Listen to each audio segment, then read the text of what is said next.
Relatable Reese, the former Scientologist. Reese, tell me, how is it? This is really extraordinary, and I think people are going to be in for a fascinating story. One of the most fascinating stories I've ever known. So buckle up, everybody. How did it come to be that you were a spy in Scientology?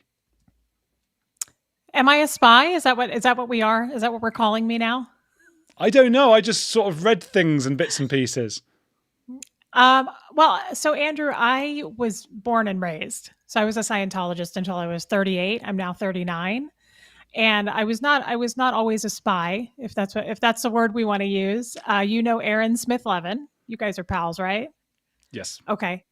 Um, so to answer that question, I started seeing some things that I felt were red flags in Scientology, and was very deeply in the church, and I had a lot of family in the church. So I don't know how much you know, but you will lose that family if you speak publicly. You will lose everything that you had in the church, and that was a lot for me. So I wanted to take that very carefully once I saw those red flags and address it very carefully, so that I wouldn't lose. I have a 13-year-old son who's extremely close to our family in the church. So I it wasn't just me I had to protect. Um, so Aaron comes into play because I reached out to the Aftermath Foundation to get help. I thought this is a good place, a safe place for me to go. And Aaron and I instantly hit it off. I really, really enjoyed talking to him, and he was very helpful because, as you know, it's kind of dangerous. You can't have this conversation with someone in the church. You can't have that. It's not safe. So I spoke with Aaron for about 6 to 8 months, and I guess that's when I became a spy. I was giving him information. I was telling him what was going on with the training program and things that I knew that were current. And New Year's Eve of last year, he was doing a live on his channel. And I don't know, I didn't actually see what happened, but he explained it to me that he had my name up on his phone and he accidentally flashed that for like a quarter of a second. And all the people that are involved in Scientology upscale up the lines were watching him on that live and caught my name. And it was devastating at the time for me. It ended up being great. I feel saved by Aaron now, Wow. but we've lost. We, meaning me and my son, have lost everyone almost overnight. It was overnight. Wow. That's what I mean about this story. It's really extraordinary and still ongoing because this is only in the last year. So congratulations on your courage, I think, to come forward with these things. I'm going to get onto that incident with Aaron, and you're right. He's a friend of the show, friend of the show. So what I sound like. He's a friend of mine. But what did it take me back to that moment where you're sitting there? And the reason I ask this is because I obviously interview a lot of people who've been in different cults, extreme religions.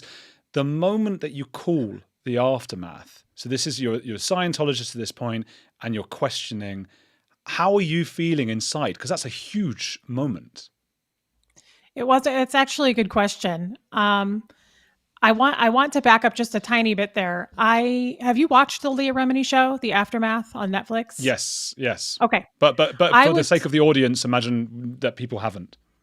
Okay, it's a great show. It was a 3-series show that Leah Remini and Mike Rinder hosted, and it was stories. It was I think like an hour per episode, and it was stories of all different people from all walks of life that were in Scientology and are now out. So it was stories of their backgrounds. I had been asked by my mother and my sister, who were Scientologists but have been out for decades, to watch that show. For years, when the show came out, they were begging me to watch that show. And to the point where I would leave, I would go visit them in Nashville, and I would say, I'm going to have to fly home early if you keep pressuring me to do this, because you know the stakes. I will get in trouble for this, that you're even asking me.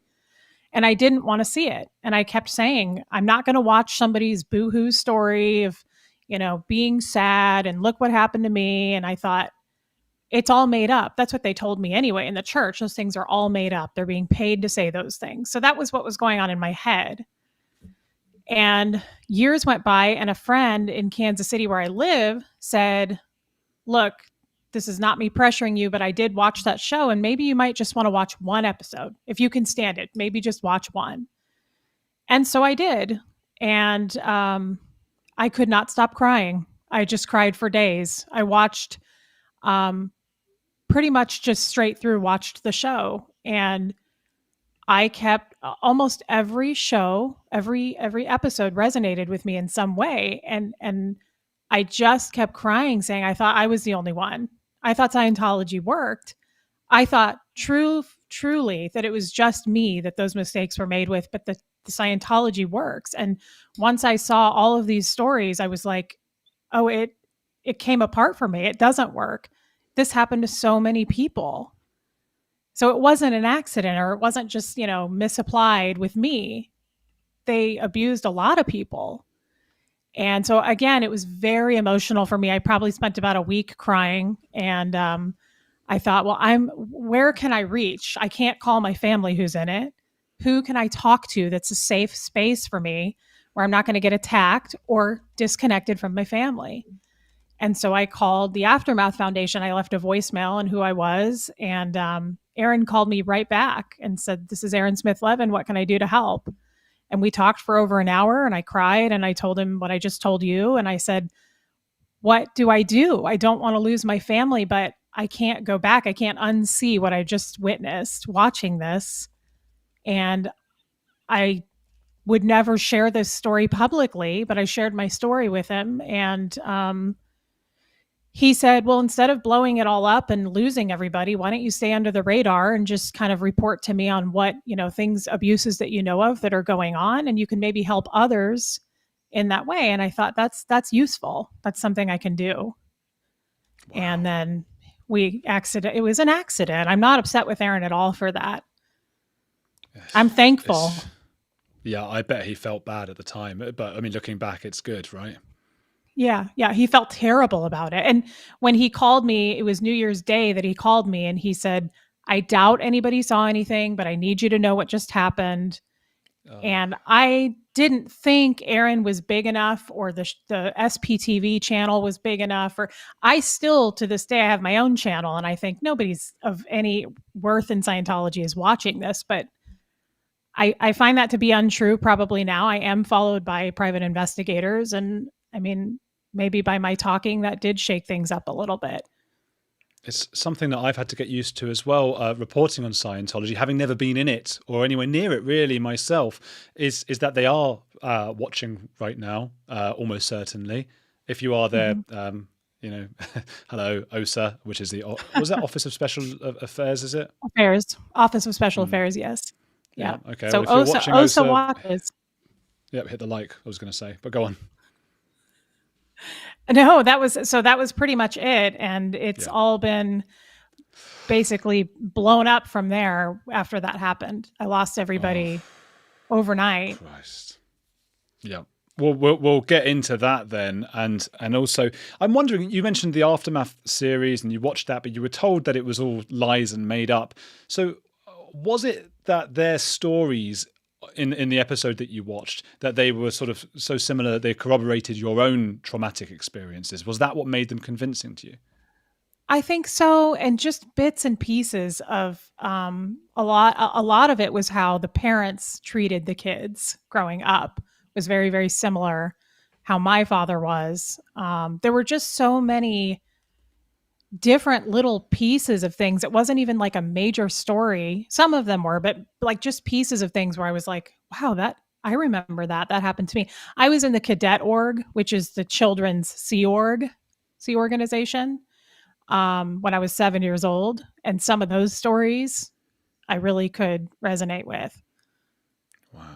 It's a difficult upbringing. So yeah, again, I'll get into that in a bit. And then so you had those months then when you're feeding information as a spy, because that's the exciting way to put it, I suppose, for what was actually a double very agent. Time. A double agent. A double agent. That's what I call myself. But isn't it just an agent? What's a double agent then? It means you're playing both sides of the field.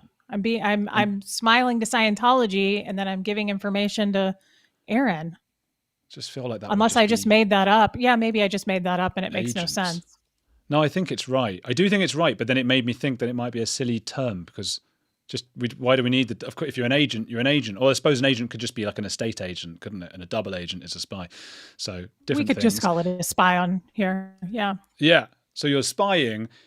I've heard a lot. I mean, I'm writing a book out next year, so not advertising it now, but about secrecy and living with secrets and what that's like for people, particularly living a double life. Was that difficult for you at all? And were there any particular examples of times when you found that hard? Oh, it was incredibly difficult. That's another reason this would have happened anyway. Somehow there was too much pressure. It was very hard for me I lived that daily. My mother-in-law was my closest person in my life outside of my own mother.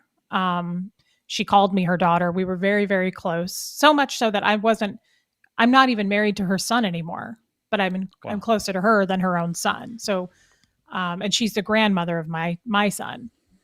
I think she's been on staff about 40 years in Kansas City here.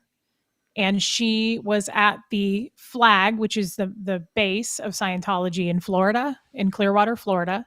She had been there the last couple of years doing a training program. She and I were still in communication almost daily. We would talk daily. I mean, she was very close to me. So I would feel very uncomfortable.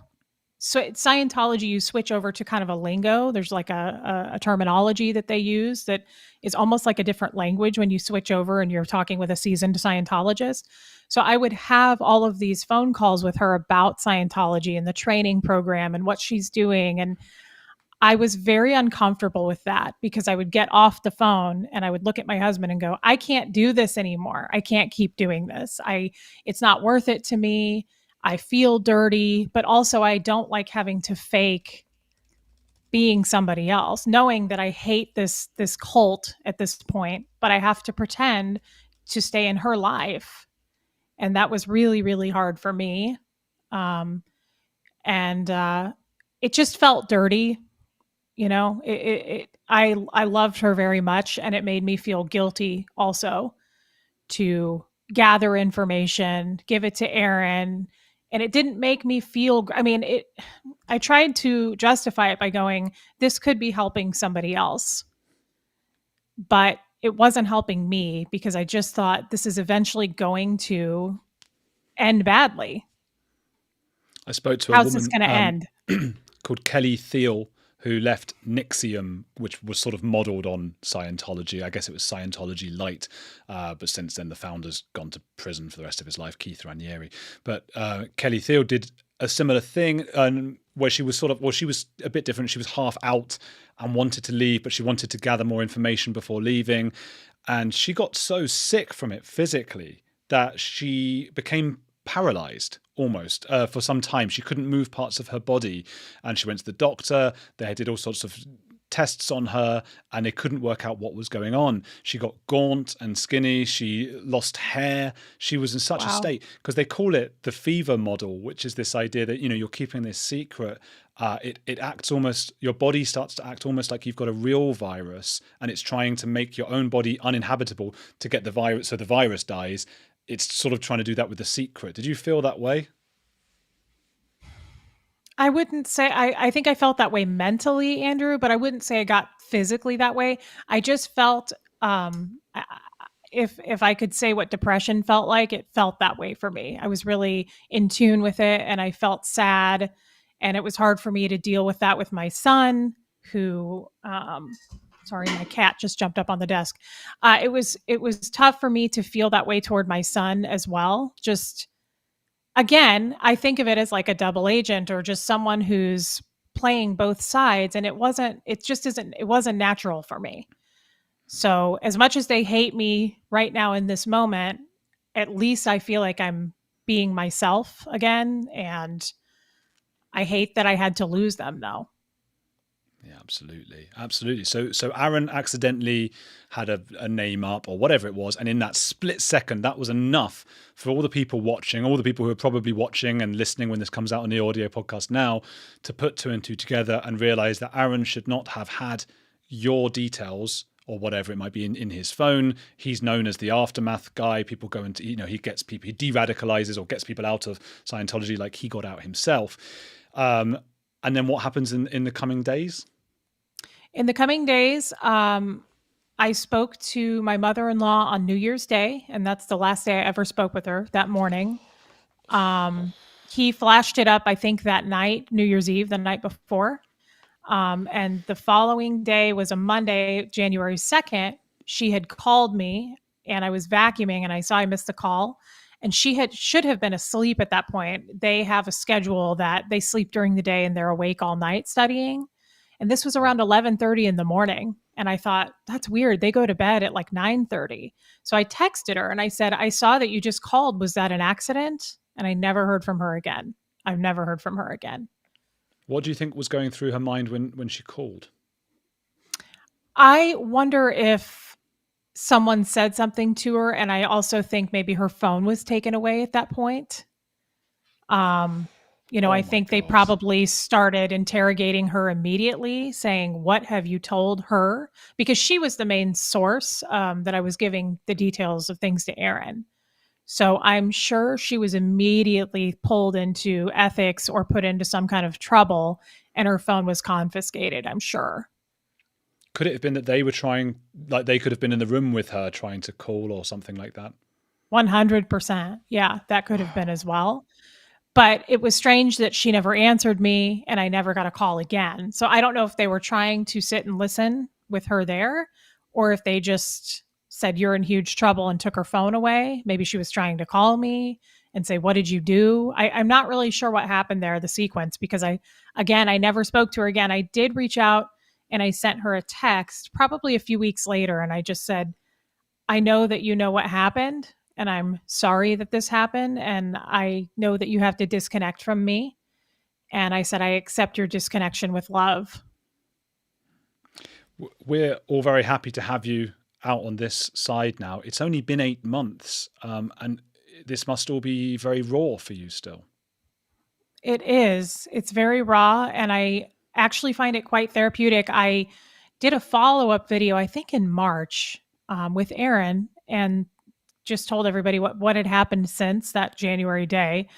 And Aaron said, maybe you should start a channel. And I said, there's so many Scientologists that are out. I really didn't think it would be helpful. And he said, well, if you want to, this is the microphone you need, and I think you should consider it. And the next morning, my husband took a package off the front porch and he said, here's your mic. I ordered it last night. And I said, mic for what? And he said, you're going to do a channel. You're going to talk about your story. And I was like, Jeff, I don't know. And so I find it actually very therapeutic. It is raw and it's painful, but I like to use a lot of humor. And I've had my channel, I think, about 6 weeks, and I've just reached the 10,000 followers. And so people really care and they reach out to me, and I've made a lot of friends. And I have to say that probably has helped me the most, Andrew. Those first 3 months after it happened, I really, truly didn't want to get out of bed. It was dark. It was hard for me.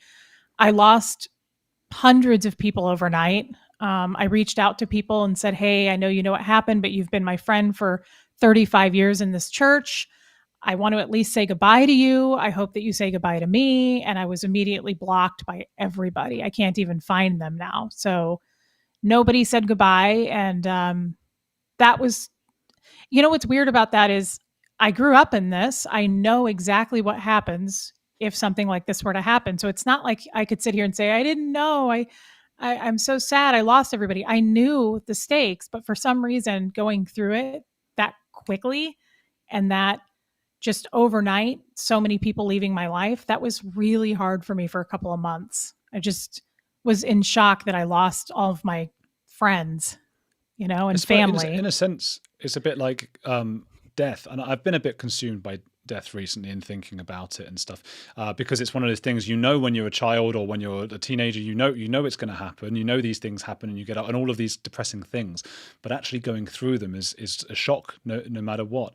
I would say that it's interesting that this is helping you being on YouTube and having a community and things like that, because I remember reading in Amanda Montell's Cultish, which is a fantastic book about if you want to get out of one cult, you should join many other cults. Meaning, it sounds bad, but it makes sense. Like if you want to be like, I guess Scientology is not a good example, but anything that feels a bit cultish, like a community, a YouTube page can do, a book club, all of these things, and you want to make sure none of the new ones become a cult, is to get out there and be in quite a few different ones so you don't become so reliant on one. That's a good point. That's a good point. I think there's a lot of truth to that. I didn't think going on and having a YouTube channel would help, but talking to, I call them my friends now, every day. Usually I try to live stream every day, and I do a lot of live streams with Aaron, and that helps. I really like doing things with him. He keeps it light for me. And I also just feel like he keeps me going, feeling like you are making a difference. There is light at the end of this. There's a chance one day, maybe in our lifetime, that this will come to an end. And that's the goal for me, that hopefully there are people like me that were watching under the radar, and maybe they will know me personally and say, she's not the evil person we were told. Or, that's the part that hurts, is a suppressive person in the church is truly evil. Like, they compare to Hitler, like just wants mass destruction. They want, to just everybody and everything in their path destroyed. That's not true.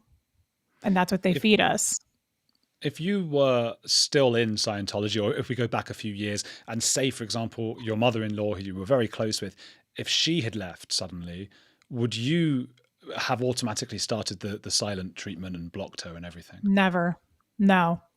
As a matter of fact, there was a person that was declared in the church when I was very active, and we were told, everybody, to disconnect from the person on social media.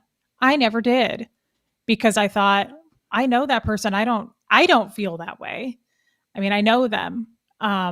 It makes me think of about 4 nights ago, I have one person left on my Facebook page that I didn't know was still there, that is an active Scientology member in Nashville, Tennessee.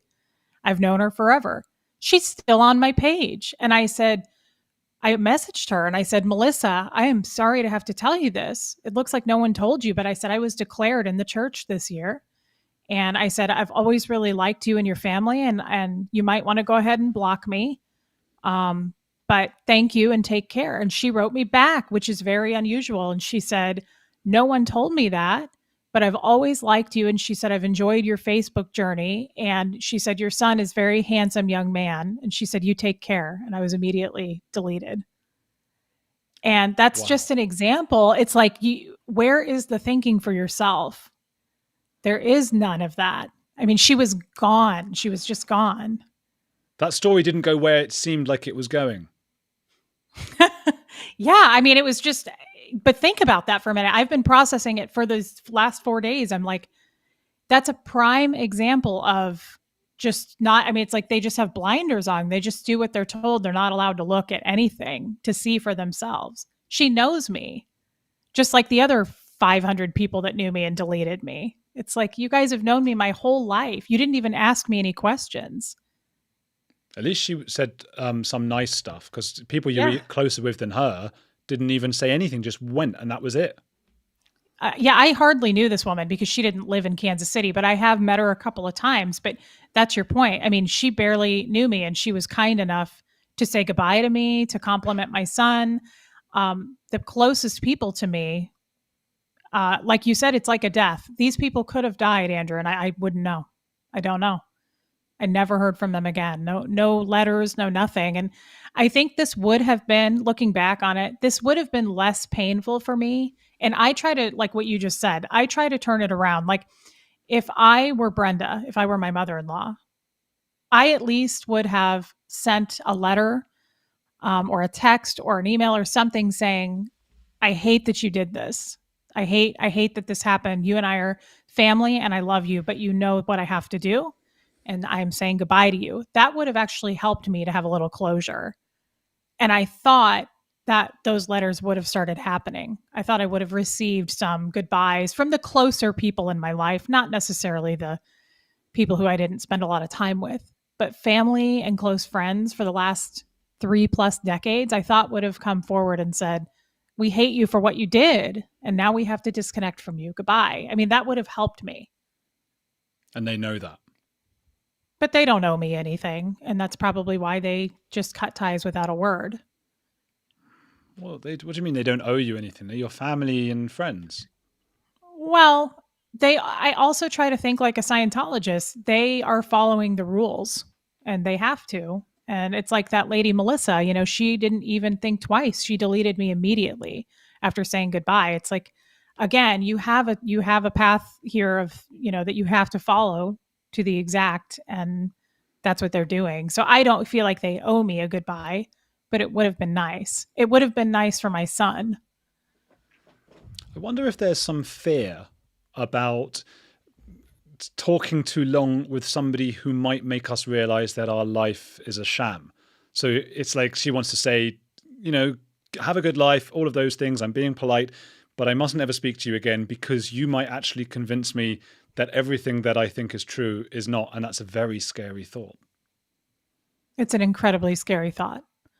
That was part of the 3 months I went through, trying to, I don't know if the word maybe would be deprogram.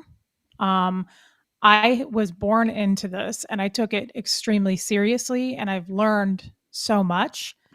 And that was the other 90 days of going through. My husband tried to take me. He was never a Scientologist, he's a Methodist.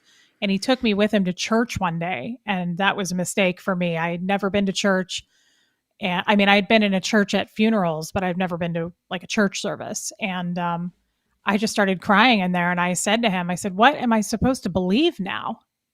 What am I supposed to believe? Because there's so much I know in the church. And are you telling me like that's all fake? Those are all lies that I've been, living my life by and raising my child by. And, I mean, it's a mind, it'll mess with your mind. They say about people who have, for example, racist views that they can see in the brain where that comes from, and it comes from a place of fear often, and they can do Sure. things to mute or like turn off your amygdala, which is where like that fear response comes from, and then those people stop having the racist views. So I think a lot of the time we're led by fear. When we see people who are spouting angry conspiracy theories or they're in cults and they're shouting stuff, at the root of that is just they're scared. They're really scared, and I see that even with stuff like I've become a vegetarian, and this is just me. No one else has to do that. I couldn't care less about anyone else doing whatever. Everyone's got to do their thing. But for years, if somebody mentioned vegetarianism, I got a bit. But before I was one, I sort of froze up and got rigid because I think for me, I just knew like, oh, I don't want to think that way because it will tell me that everything I'm doing is so wrong. So I think everyone watching must have some similar thing where, Yeah. they're either scared to change or they have changed and they can look back and go, oh my gosh, that was scary to Mhm. confront the reality of it. Totally. Totally. You make a good point there. That's right. And Mm. maybe that's where that stems from. But I know that that all came crashing down on me almost overnight. Again, I wouldn't have shared the story probably publicly ever. Um, and again, I don't know, it's like someone said the other day in one of my chats, I love my people that follow me. And she said, Aaron pushed you, but we caught you. And I thought it makes me really emotional because I do feel that love and support. And I think that, Andrew, that's something I really, really needed at that moment and that time, because I felt extremely alone. And I felt that fear. I felt the fear of losing everyone, the physical loss of not having them in my life anymore, but the mental of like, what do I believe now? This is my daily life. This is how I operate in the world, is using Scientology tools that I've been training for and taught for 38 years. Where do And I now, go now? now you're a YouTuber. Yeah. And I've got my small group of people that follow me, and I know you and Aaron are huge, and I probably won't grow to that point because I always say you guys are much more intelligent and you report on real things, and I just talk about my life. And so I've got my people who are loyal to me, but I doubt that it will get much bigger because it's Well, just you've silly got stuff. 10,000 subscribers in like 6 months or 3 months, was it? 6 weeks. I think it took me 2 years to get to 1,000. Oh, well, look at you. Or look at you in 2 years' time. It took like a year or two to get to 1,000, and then the next year was 30,000. I think it's been 3.5 years now, and it's 250,000. Wow. So it starts to grow exponentially, and it's about how much you want to put into it. And who knows, like maybe the particular things that you want to talk about, if it's growing already at this rate, maybe it will just keep doubling and doubling, and who knows. And then you get to experience not just the love of the community, but the horrible hatred and threats and things from the small percentage of an ever-growing number. Yes, and I've gotten a few of those, and I always tell people in my chats, for me, it's not about the numbers. I think it's great if we grow, but I want it to be quality, not quantity. Like I don't just want to grow numbers just because of numbers. I really enjoy the people that follow me, and I want to keep it supportive like that, because I have gotten quite a few hateful comments as well, and that's hard to deal with. Right now it is. I'm sure it'll get easier for me. Yeah, I mean, just given you've just left Scientology, just for that alone, it's not nice to get hateful comments, and then it's not nice for anyone anyway, at any moment of their life, to get hateful comments in great quantities. And it's something I'm trying to develop a thicker skin around. Tell me about you were saying there's like Scientology ways you live your life. What does that mean? How can you explain that to like a lay person who won't know what you're going through? Just habits, daily habits, like it's pretty well known in Scientology. Like if you get, for instance, if you get sick, and I don't mean majorly sick, I mean if you get a cold, or let's scale back from that even, and you hit your arm really hard on a door, or you stub your toe, anything that's done like that physically, we're taught to believe immediately. In my head, when that happens, is I go, what did I do to pull that in? And that means to what did I do in my environment or to another person? What kind of crime did I commit for that to happen to me? Because otherwise, if I hadn't done something, that wouldn't have happened. And we're taught that from a young age. So if I even start to get sick, sorry, my dog barked, my husband's shutting the door. If I even started to get sick, I immediately think, what did I do to another to pull that in? It's a very weird way of thinking now that I look at it being outside of things. But that's how I've lived. And then also, just I was telling this to my people on my live the other day, is in Scientology, I don't want to speak for others, but I was taught people in the outside world, not anybody that's not a Scientologist, are not to be trusted. They're dangerous. And we are taught what's called the tone scale, which is a scale of just different levels of, anger, boredom, just all the different ways a person acts in their emotions. We're taught to read those emotions, and then based on how they act on that scale, you can basically sum them up, who they are as a human being, which is the most, now that I see that, it's very entitled to me. It's very ridiculous to meet someone in the first 5 minutes and know everything about them because you were taught that and you're better than the rest. Scientologists, to me, seem very much better than others. They act like they're superior because it's an esoteric group. It's, very small, and we're taught that, we have more powers than the non-Scientologists. It's just ridiculous. But I've lived my life that way, summing people up and not trusting the public that are not Scientologists. And here we are now, and I'm 8 months out, and I'm like, these people are more giving and generous and loving than any Scientologist I've ever met. So it's the total opposite. I suppose any cult has to show why they are more special than others. Otherwise, why would you ever be in it? And why wouldn't you go and speak to the others? So you just see these things time and time again in every cult, extreme religion, even communities. I think they've done tests on, children, and they put them together and they say, you guys are the red team, you're the blue team. And each child within their own group overvalues their own teammates and undervalues the ones on the other team just by assigning certain tribes and teams to one another. So it's just, utterly ridiculous how our minds work. With that tone scale, then, is there a way, since we've been speaking, 35 minutes, and is there something I'm doing that might have given off any tone scale alarm bells? Not anymore, because I really don't think with it anymore. I mean, it took me a few months, but I don't like, as soon as I even start to think anything Scientology, it's like I almost just, I'm so angry with it. I'm so angry with the things that I was lied to about and all the people that I've lost, that I think it's been brewing, and it's like I'm more and more angry about that. So I push it out immediately, because I just think none of that was true. Those are all lies. Why would I even use a shred of any of what I was trained to do? I just don't.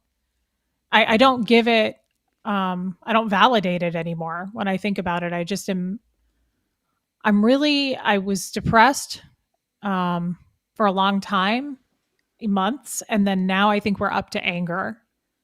I'm mad that I'm really struggling right now with my son, and he doesn't understand. He's a child, he doesn't understand, and he had the most close relationship with his grandparents, and they're just vanished into thin air, and he's now starting to feel angry and take that out on me.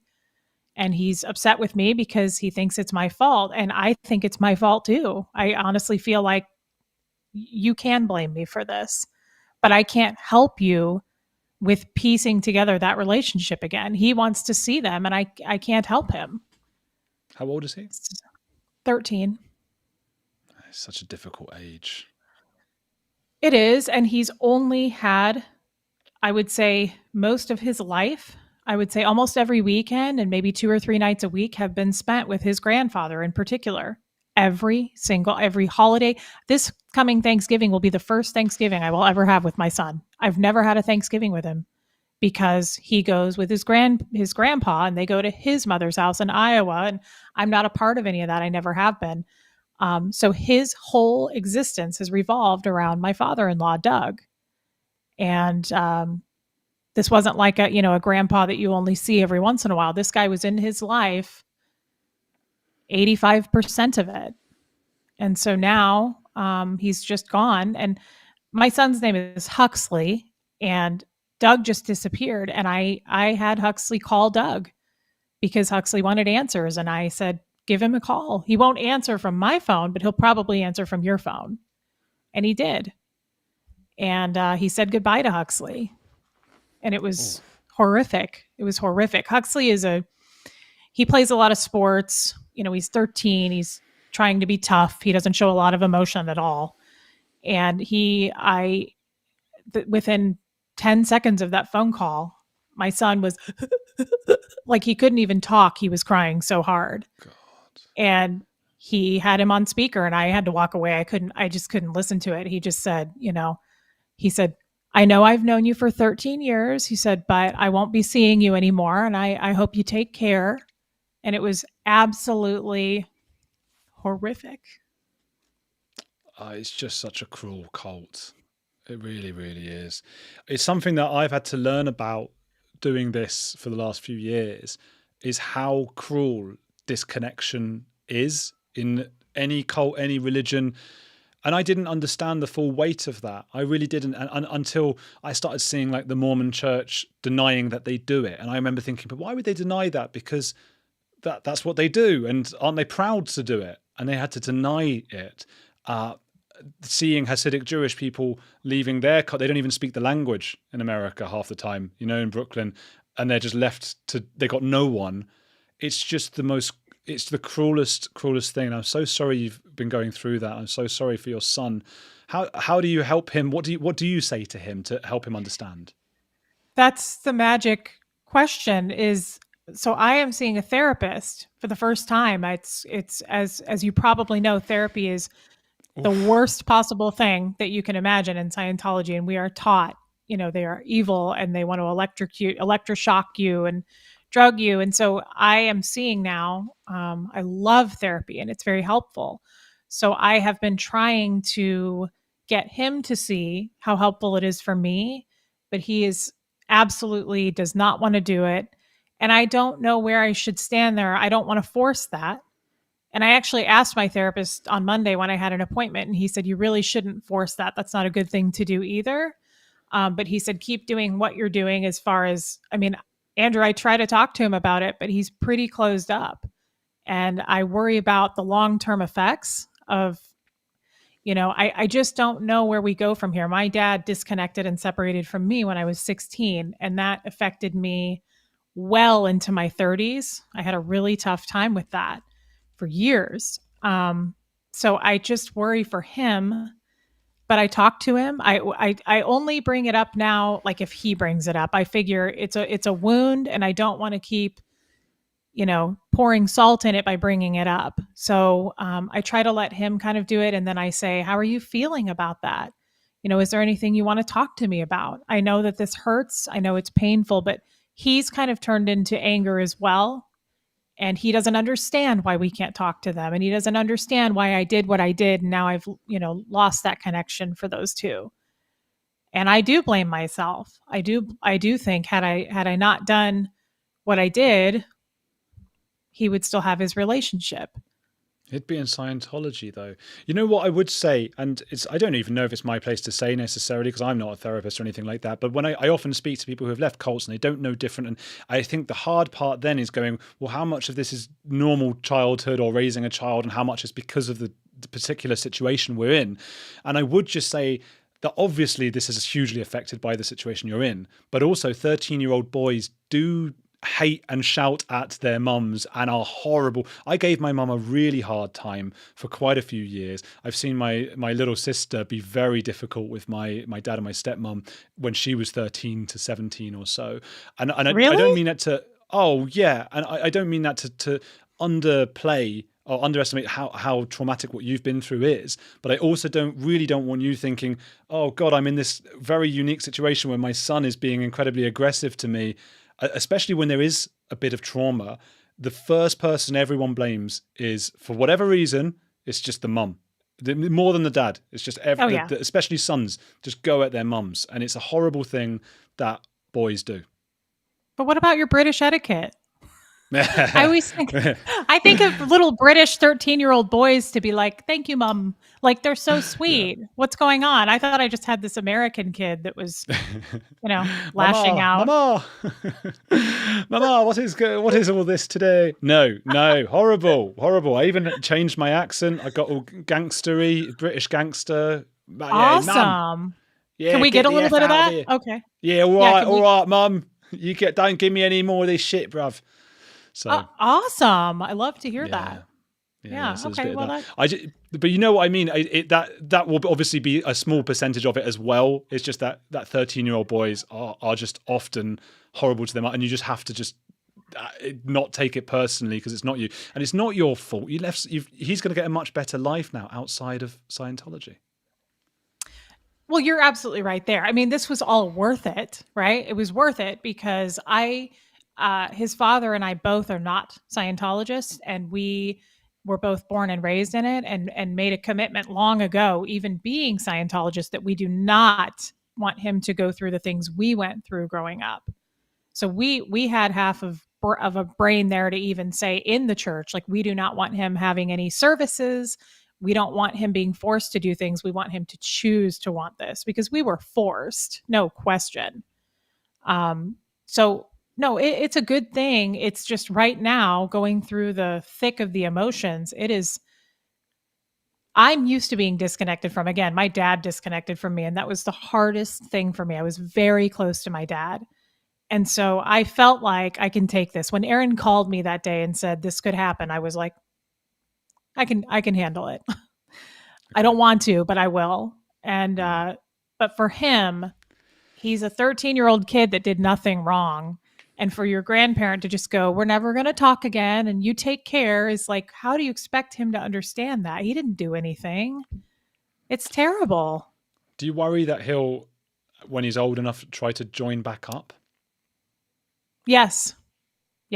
I was having a conversation with somebody about this the other day, that I worry that he's going to have so much pent up aggression about this that in a few years, when he can reach out and be an adult, maybe he'll go side with his grandparents and join up in the church and disconnect from me. It could happen. It could easily happen. So yeah, I I really worry hope about not. it. Oh God, I hope not too. But I mean, they're pretty convincing, and they call me evil. But looking at it now, I feel bad saying this, Andrew. But if they came into my life for some reason right now and said, "We want to try to patch this up. We want to try to be in your life," I don't think I would want to do it. I don't want anything to do with it, and I think I hold I hold a lot of anger and accountability for them just disconnecting from me on a whim like that. It would take a lot for me to just go, well, let me welcome you back in. Is that You don't have. terrible? You I don't. feel bad No. about that. Of course, it's not terrible. You don't have to do that. The way they've treated you, the way they've treated your son, and the way they've made your life miserable, and you place a lot of blame on yourself, and it's not fair. You shouldn't have to. This is a dangerous cult. I know, but I feel like I'd be acting just like them. They're family, and I feel like I should accept if they were to come back. But I think it's for me, it's a trust issue. I don't trust any of it now. If Yeah. to me, I'm processing the fact that all of this, my whole life, this has been conditional love. It was based on conditions, conditions that you stay, that you do this, that you follow these rules, or we will never speak to you again. I never thought ever that it would end like this. Again, I at least would have liked to have had an apology, or not an apology, but a disconnection letter of, we're sorry that we have to do this, but we won't be in your life anymore. That would have helped. But I never would have thought it would come to this. And it makes me kind of hateful. Yeah. Well, look, some religions and things would say turn the other cheek, and sometimes that's right in the right moment, but sometimes you've just got to do what's right for you, and you've got to live your life. Like, forget living for this book. I don't mean don't follow religious, but you do your thing. But sometimes you just got to be relatable, Reese. That's true. And I do have to say, it feels right, right? I mean, I've never been out of Scientology until now. This is all new for me. Every day is a new day for me. I'm like, wow, wow. I feel stupid most of the time because there's so many things that everybody else knows that I don't know. I didn't go to school for very long. I mean, I just don't know. And so I'm learning new things. And I just think I've never felt better. I know this is right because I've never felt better. I'm taking Wow. better care of myself than I ever have. I'm kind of putting me and my family more first versus putting the church first and the beliefs in the church, even if you disagreed with them.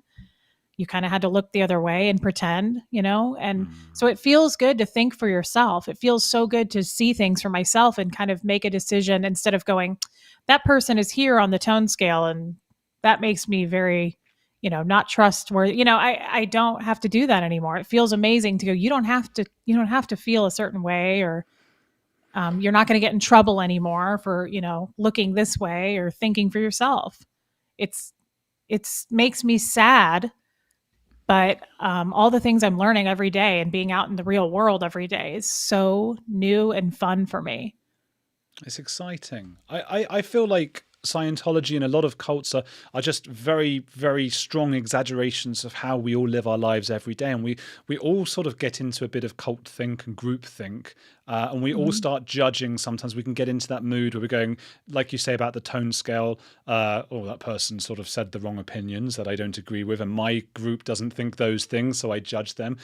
And I started trying in the last few years to get rid of that, and it's a Yes. much happier existence. You just go, interesting, that person thinks a different political opinion to me, or a different religious opinion. That Yeah. person's a vegetarian and that one's not. How interesting. And you Yes. breathe. Oh, it feels good. Yes. Yes. And you can even ask them questions instead of going, well, that person's a criminal because of how they behave and what they believe. That's what I mean, in Scientology, that's kind of the mind think is, well, they're a criminal. That's a criminal. That's criminal behavior. It's bizarre. And so now that I don't feel that way, it's exactly what you just said. I think not only do I not feel this way about this person anymore, but I want to ask them questions. Like I want to learn about how and why they feel that way, and from a good place instead of judging them, and going, oh, I know what this means. It's like Mm-hmm. all new, and you can just go, interesting. Now tell me about that. Like I want to know more about that. It's just a learning thing for me that I'm like, wow, they're not terrible like we were taught. Yeah. and it doesn't affect me. Like if they have a strong opinion a different way, I can hear it and not become what they are or have to change my way. There's nothing wrong with me for having a different opinion. I'm hoping that Yes. there's a lot of people watching this now who can relate to that, who are thinking that about whatever it might be. Everyone's usually arguing with their parents, aren't they? Like around the dinner table or family and friends or whatever it is, because they've got a slightly different political opinion.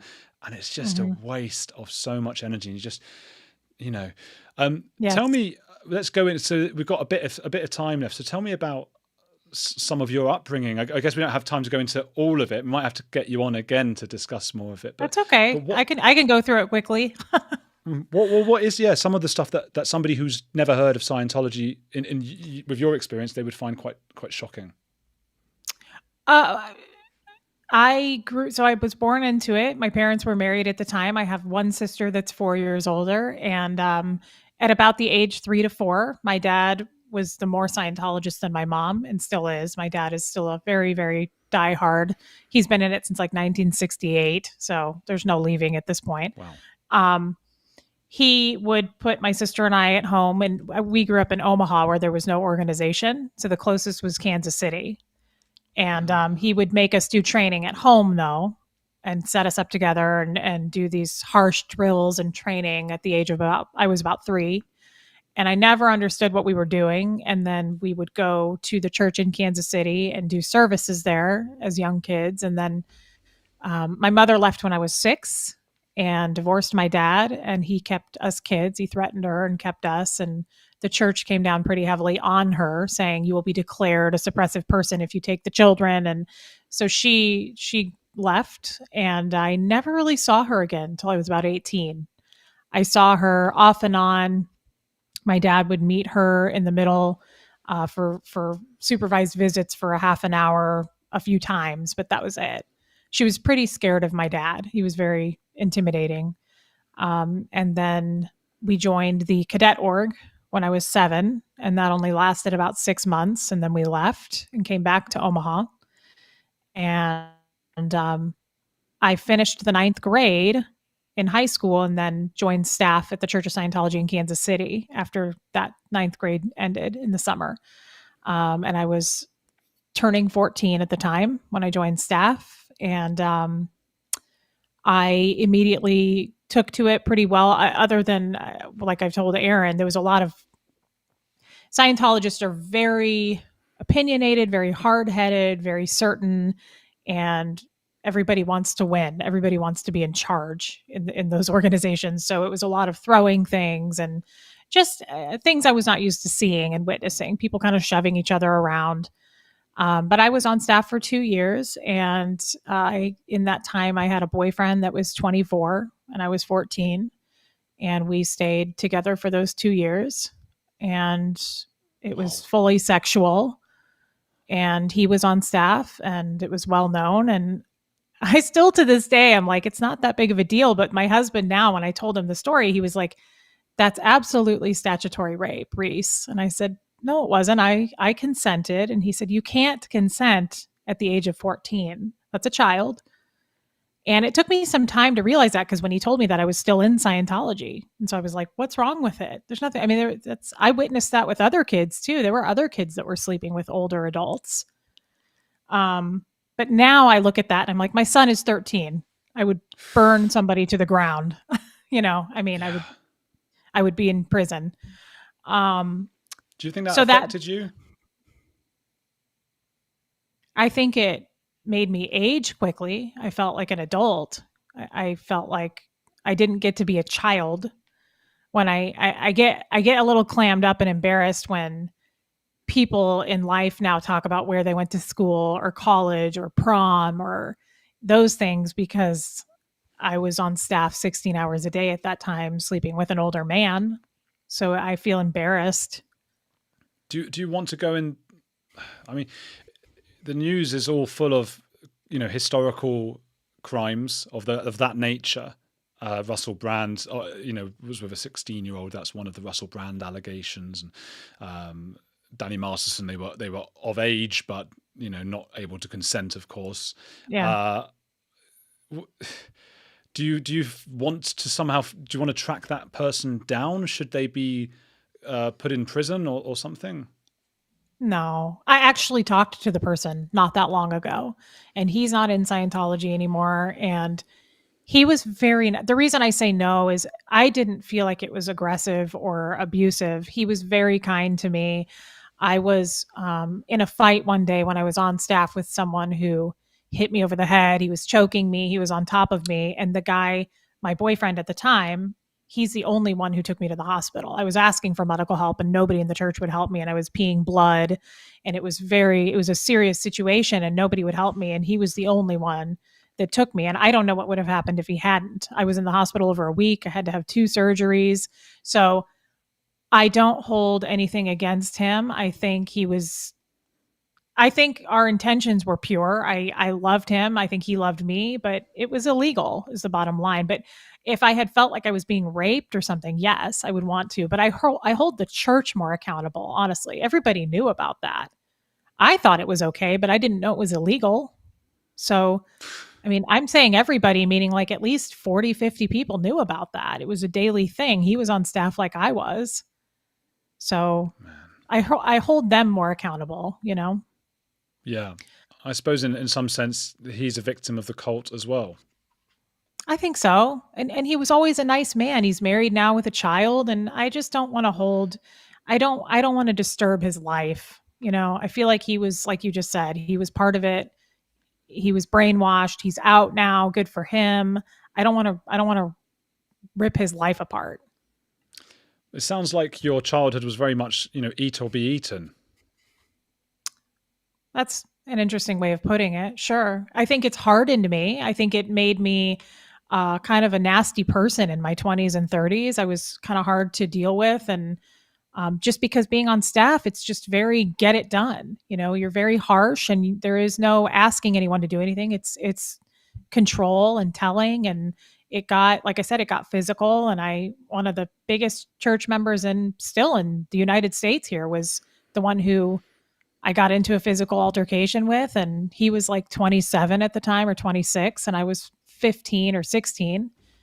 And I mean, so it's like I hold those people accountable, and I do wish that there was something that could be done there, but Yeah. there's these there's statutes of limitations that are expired, and all you can hope for there is karma. Then There's something called operating Thetans that you can go up a bridge of. I believe Tom Cruise is at OT, which operating Thetan 8, and so was Kirstie Alley, was it? I think Kirstie Alley, John Travolta. Yeah.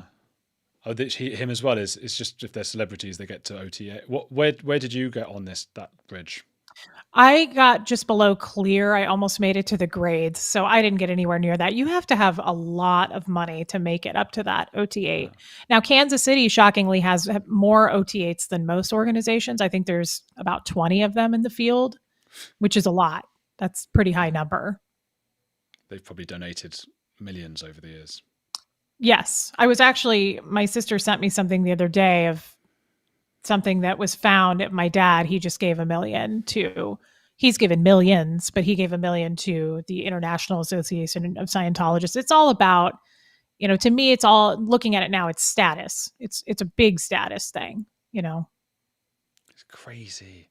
Yeah, I remember hearing, Aaron told me that they put like a leaderboard of how much you've donated, and Tom Cruise is at the top, or was at the top, but it was like he'd given $1 million or something. But it was obvious that Tom Cruise has given significantly more than that. So Aaron speculates that they do that because then it's achievable for other people to be above Tom Cruise. Yes. Yeah. I mean, like I said, my dad's given millions. He's been in for, I said 1968, right? But I think that's exactly right. It's like a scheme, like a scam. It's like a pyramid scheme to me. Like, he gave this, so you can do it too. And they do that when they're what's called regging, which is selling, trying to get people to donate. They'll go, well, this person that you know really well gave this much, so you can take that much out on a credit card, surely. So it's pretty wild. I saw a sign the other day, like where I live, and it was like the name of the town, because I never say where it is in case OSA or whatever. But it said like, people from this town pick up after their dog. And it was like this sneaky way of being like, the people from this town are known for getting the dog. You've better pick up after your dog or whatever. So it's a human I like thing. it. Should I read out some super chat things? Absolutely. I don't see him. You must see him. I don't see him. Okay, Tampa B just says, love you both. Well, thank you, Tampa B. I love Barb. Is that Barb, Tampa B? Mm-hmm. Oh, legend, Barb. So you know everyone. Colts B. Colton says, so glad you have brought Reese on. Would love if she could say the phrase adorable little pinnacone. Pine cone. Pine, of course, right. I wish this wasn't alive so I could edit that of me pronouncing pine cone as pinnacone. That's okay. I'm going to use it that way forever now. You just changed it for me. It's a pinnacone. Pinnacone. Nice little Laurie Plays says, Aaron needs an adorable, relatable Reese nickname. Aaron does. Well, you know, Lori, we call him our sweet little cashew, our little bald pistachio. So there you go. We have little names for people, Andrew. I can't wait to hear mine. I don't have one for you yet, but I think of like a little fuzzy poodle paw, something cute like that. I'm happy with that. Lydia von Stretchclaw says, hey, Reese, you got this. Lovely. Love her. Yes. See how supportive everybody is? It's nice, isn't it? Superstorm. I'm trying to read it on my tiny teleprompter. Superstorm Day says, Reese, it's not fair for your son to blame you. It's not fair for your son to believe. It's not fair to your son to believe you are to blame. It is their fault. He needs to understand that, really. Well, he's only 13. And we're going to get there. I just want to give him a little grace. I agree with you, but I don't want to be forceful and say it's not my fault. I just want him to process this slowly. And I don't want to be the one that ruins, or causes some damage that's permanent. I just want to let him take out his emotions right now, however he needs to. Yeah, I think that's the best way. Just very softly, because otherwise, exactly as you say, you can make things worse, or you just. Yeah. I think that's good. Mathurin, Erica says, I like Reese's channel. It's like a life journal with her daily humors. After that, she could write a book and comment it with us. Nice. I don't know what you mean by comment it with us, but like, talk to them about the book, I suppose. Yeah. Good point, Mathurin. Pat Shaw says, have you gotten your son into therapy? Oh, well, you discussed that, I think, didn't you? Just saying, like, not quite yet. Let's see. Does sort of more similar stuff about the other stuff. Found out I always have to read ahead of them in case they say like mad things. Dom, not that they have done. Dom's mum 725 says, I saw Reese's first episode with Aaron when she was found out, and my heart went out to her then and still does. But so glad she's healing and feels free now. Just sub to her channel. Oh, well, thank you. That's nice. Thank you. It's very nice. Shannon Lee, thank you, Shannon. Hux has an amazing mum. My background is child development / education. Reese is doing it all right. The best gift Hux will ever have, protecting him from the cult. Thank you, Shannon Lee. That means a lot. Thank you. It's a lovely message. Thank you, Erin David, for the super chat. Thank you, Cara McAllister, for what I am seeing as pair character lifting some weights, saying keep it up. Or that, I think on YouTube it shows as the actual emoji, but it tells me on this thing. Thank you, Kayla McDonald. Keela. For I had like there's 3 possibilities: Keela, Kyla, or Kayla, and I did the 2 that weren't right. Sorry, okay. Keela. I love you, Reese. This is Keela talking. You are amazing. Thank you for telling your story. Thank you, Keela. I love Keela very much. She's very supportive. Laurie Plays is also, she's just clarified because she said give Aaron a nickname. She says, I meant Andrew, give Andrew a nickname. Oh yeah, he's a little fluffy poodle paw, Laurie. We got it. There we go. I'm happy with it. Tiff45 says, love you, Reese. Love you too, Andrew. Thank you for your transparency. Kisses to you both. It's really nice. Everybody's so kind, Andrew. It's ridiculous, isn't it? And then, how do you pronounce a name? I say Zamima. I don't know. I say Zamima. Zamina. Zamina, thank you very much. In Mexico. Oh, she's in Mexico. So it's Ekis. Oh, so yeah. Maybe it is a Z or an S. Or it wouldn't be as Z. It would be an S, maybe. Simina. ¿Cómo estás en México? Podemos hablar en castellano si querés. Y gracias por el super chat. Podemos seguir hablando en castellano en otro momento si querés. Just had Okay, to well, you chat just to him. made up for the pine cone. You just made up for the pine cone word. Il pinicone. She says, I just wanted to drop a message and say hi to Reese. We love you. Thanks for sharing and being authentic. Reese, where can people go to your channel? There's a link below, but I guess just that's where they can go to it, isn't it? Oh, yeah, it's just called Relatable Reese. I think that's probably all you would have to type in. Honestly, I don't know. I don't promote it very much. So, Relatable Reese. That's it. Go to Relatable Reese. Oh, also Paula Puffer. I'm having a difficult time today. Paula Puffer says, love you, girlfriend. Hitting it out ballpark. That's so nice. She's a sweet friend. Andrew, they're I believe amazing that is people. some sort of American sport where with a bat and a ball, and the ball goes out of the park. So it's a good thing. I would imagine. I don't watch sports, but yeah, probably. I believe that's what it is, and they like that sport. It's like cricket.